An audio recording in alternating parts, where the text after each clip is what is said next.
Good morning प्यारे बच्चों। आज हम चैप्टर पढ़ेंगे अपनी वस्तु यानी थर्ड चैप्टर। अब तक अपन सेकंड चैप्टर तक पढ़ चुके हैं। तो थर्ड चैप्टर में देखिए क्या होता है। अपनी वस्तु के लिए दो भाई लड़ते हैं। उनके पिता की दी हुई ज़मीन होती है, उसके लिए वो लड़ते झगड़ते हैं। तो एक जो महात्मा जी होते हैं वो आकर इन्हें किस तरह से समझाते हैं, तो हम इसमें पढ़ेंगे। आपको अच्छी लगेगी स्टोरी, आप भी पढ़ के देखना। एक महात्मा जी कहीं जा रहे थे। मार्ग में उन्होंने एक स्थान पर दो व्यक्तियों को ऊंची आवाज़ में बोलते सुना। ऊंची आवाज़ यानी कि लड़ाई झगड़े का प्रतीक। तो उनको लगा कि कोई ऐसी बात है जिसके लिए वो झगड़ रहे हैं। दोनों ही हाथों में लठ लिए एक दूसरे के प्राण लेने को उद्यत दिखाई देते थे। लठ होता है लकड़ी का एक बड़ा सा डंडा, जिसको हम लठ बोलते हैं, वो लड़ने के लिए काम आता है। तो यहाँ क्या बता रहे हैं कि दोनों के ही हाथों में लठ थे और दोनों ही एक दूसरे के प्राणों के लिए मतलब प्राण लेने के लिए तैयार थे। उद्यत यानी तैयार होना। एक कहता था कि यह भूमि मेरी है और मैं इसका स्वामी हूँ, जबकि दूसरा उस भूमि को अपनी बतला रहा था। उस भूमि पर अपना अपना स्वामित्व जतलाने के लिए दोनों ही क्रोध से लाल पीले हो रहे थे। लाल पीले होना अब जैसे मुहावरा हो गया है कि गुस्से में मतलब बहुत तेज गुस्सा आना। तो वो क्या कर रहे थे कि उस भूमि को वो अपना अपना स्वामित्व यानी कि अपने अपने मालिक बता रहे थे वो, कि मैं ही इसका मालिक हूँ। संत महात्मा तो स्वभाव से ही दयालु एवं परोपकारी होते हैं। स्वभाव से दयालु यानी कि दूसरों पर दया रखने वाले, और परोपकारी दूसरों पर अच्छा उपकार करने वाले। तो इस तरह से वो महात्मा कैसे थे? सरल स्वभाव के थे, दयालु थे और परोपकारी थे, जो दूसरों का भला करके चलते हैं। सदैव सबका भला ही चाहते हैं। उन्होंने मन ही मन विचार किया कि ये दोनों लड़ाई झगड़ा करके व्यर्थ ही अपने प्राण गंवाने पर तुले हुए हैं। व्यर्थ यानी बिना मतलब, कोई ऐसा लड़ाई झगड़े का काम नहीं है जिसके लिए ये एक दूसरे के प्राण लेने को तैयार हैं, तुले हुए हैं कि कब किसकी प्राण ले लें ये। अतएव उन्हें समझा बुझाकर शांत करने और इनका आपस में समझौता कराने का प्रयास करना चाहिए। तो जैसा कि अभी बताया था कि संत महात्मा कैसे होते हैं? परोपकारी होते हैं, दूसरों पर उपकार करने वाले। तो इनकी सोच इतनी अच्छी होती है, तो इन्होंने क्या सोचा कि इन दोनों को समझा बुझा कर और इनका आपसी समझौता करवा देते हैं। और इस तरह से उन्होंने उनको शांत करने का और इनका समझौता करवाने का प्रयास किया। यह सोचकर वे उनके निकट गए और उन्हें संबोधित करते हुए बोले, हे भद्र पुरुषों। कि अब उनका झगड़ा देखकर जो महात्मा थे वो उनके पास गए और उन्हें संबोधित करते हुए, संबोधित यानी कि उनको आवाज़ लगाते हुए, क्या आवाज़ लगाई? हे भद्र पुरुषों। भद्र पुरुष यानी हे नव युवकों या जवान पुरुषों, तुम लोग कौन हो और आपस में झगड़ा क्यों कर रहे हो? क्या कह रहे हैं ये महात्मा जी कि तुम कौन हो और क्यों एक दूसरे से झगड़ा कर रहे हो? तो देखिए क्या कहते हैं वो। महात्मा जी को देखकर उनमें से एक व्यक्ति बोला, महात्मा जी को महात्मन बोला गया है यहाँ। हम दोनों भाई हैं। हमारे पिता ने मरते समय अपनी संपत्ति का जो बंटवारा किया था, उसके अनुसार इस भूमि का असली मालिक मैं हूँ। फिर भी यह व्यर्थ ही झगड़ा कर रहा है।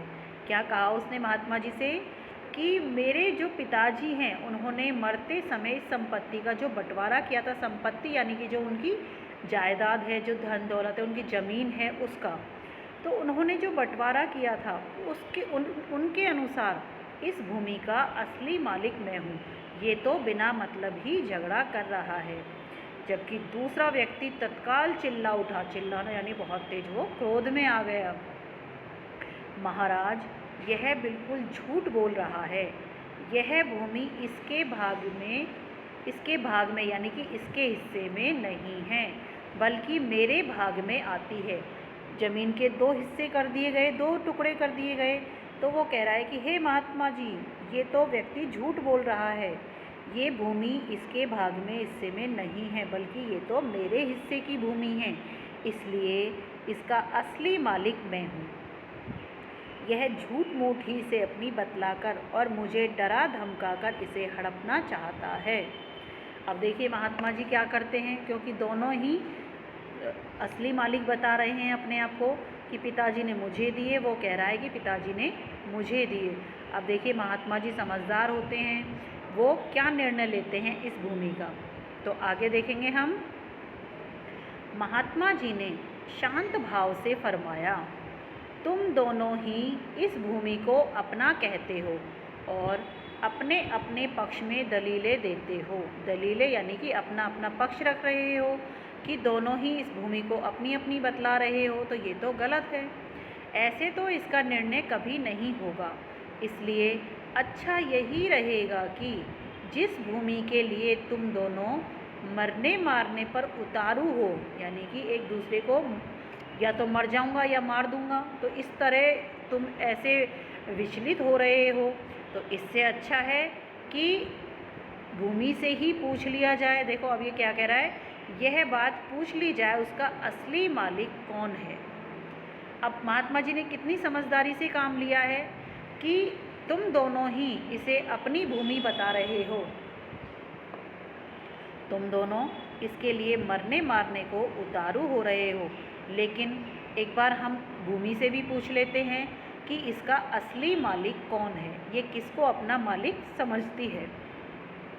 वह स्वयं ही इस बात का निर्णय कर देगी। भूमि, अब ये तो हमें भी पता है कि भूमि बोलती नहीं है, लेकिन महात्मा जी ने उन दोनों से कहा कि भूमि से मैं पूछ लेता हूँ। तो दोनों भद्र पुरुषों को लगा कि हो सकता है कि महात्मा जी से भूमि बात करती हो। देखो अब आगे क्या होता है। महात्मा जी ने भूमि भी कभी बोलती है। अब उन दोनों में से कहा है कि, अब देखिए क्या कहा है कि कुछ पल तक दोनों महात्मा जी के मुख की ओर ताकते रहे, यानी कि महात्मा जी के चेहरे को देखते रहे दोनों। फिर बोले, किंतु यह कैसे संभव है, भूमि भी कभी बोलती है? तो महात्मा जी ने देखो क्या उत्तर दिया है, हाँ अवश्य बोलती है, परंतु उसकी आवाज़ तुम लोग नहीं सुन सकते, हम सुन सकते हैं। तो उनको विश्वास हो गया कि हाँ हो सकता है कि महात्मा जी से भूमि बोलती होगी, हमसे तो नहीं बोलती है कभी। किंतु यह बताओ कि भूमि जो भी निर्णय देगी, क्या वह तुम दोनों को मान्य होगा? मान्य यानी स्वीकार होगा। दोनों भाई इस बात पर राजी हो गए कि जो भूमि कहेगी उसको हम मान लेंगे। तब महात्मा जी बोले, मुझे बहुत जोरों की भूख लग रही है, पहले मुझे भोजन कराओ। अब महात्मा जी ने यहाँ क्या अपनी शर्त रखी है कि भूमि से मैं तभी पूछूंगा जब तुम मुझे भोजन कराओगे, मुझे बहुत ज़ोरों से भूख लगी है। वे बोले, भूमि का निर्णय हो जाए फिर आपको डटकर खाना खिलाएंगे, यानी कि अच्छी तरह जमकर आपकी खातिरदारी करेंगे, लेकिन पहले भूमि का निर्णय हो जाए। महात्मा जी ने कहा, भूमि का निर्णय तो हो ही जाएगा, वह कहीं भागे थोड़ी ही जा रही है। पहले भोजन हो जाए ताकि मन मस्तिष्क कुछ ठिकाने आ जाए। महात्मा जी का उद्देश्य क्या था कि ये दोनों भोजन की तैयारियों में लग जाएंगे तो इनका मन भी थोड़ा शांत हो जाएगा, दिमाग भी थोड़ा ठंडा हो जाएगा। तो वो देखो चतुराई से किस तरह से इनको काम में लेते हैं।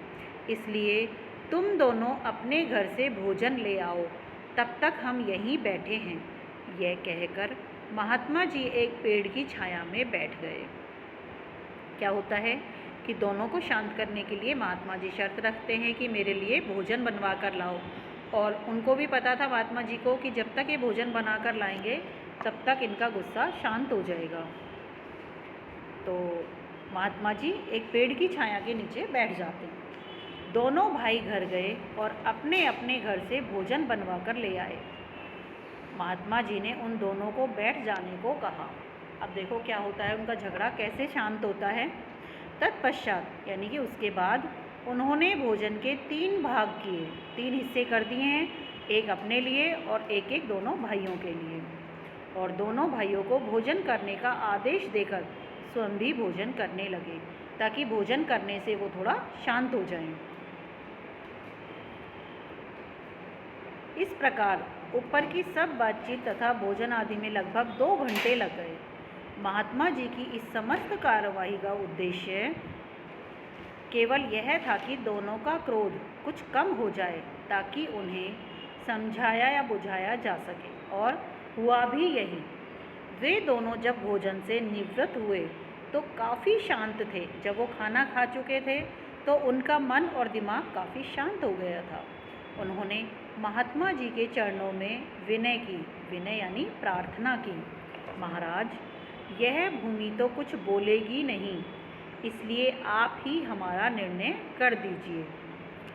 अब वो दोनों भाई भी समझ चुके थे कि भूमि तो कुछ बोलेगी नहीं, महात्मा जी ने तो हम दोनों को शांत करने के लिए ये कार्य किया है। तो वो समझ चुके थे कि जो महात्मा जी करेंगे अच्छा ही करेंगे। इन्होंने हमारे जो लड़ाई झगड़े हो रहे थे उसको शांत किया है। हम दोनों एक दूसरे को मारना चाहते थे, लेकिन इन्होंने हमारा बहुत ही अच्छे तरीके से शांति बनाए रखते हुए सारा निर्णय अच्छे से कर दिया है। तो वो समझ चुके थे कि महात्मा जी जो भी निर्णय करेंगे वो हमारे लिए बिल्कुल सही होगा। तो बच्चों, अगली क्लास में हम इस चैप्टर को पूरा करेंगे, तो आप इसको और अच्छे से ध्यान से पढ़ेंगे, आपको इंटरेस्टेड लगेगा। और तब तक आप इसके शब्दार्थ कर लीजिए अपनी नोटबुक में। धन्यवाद।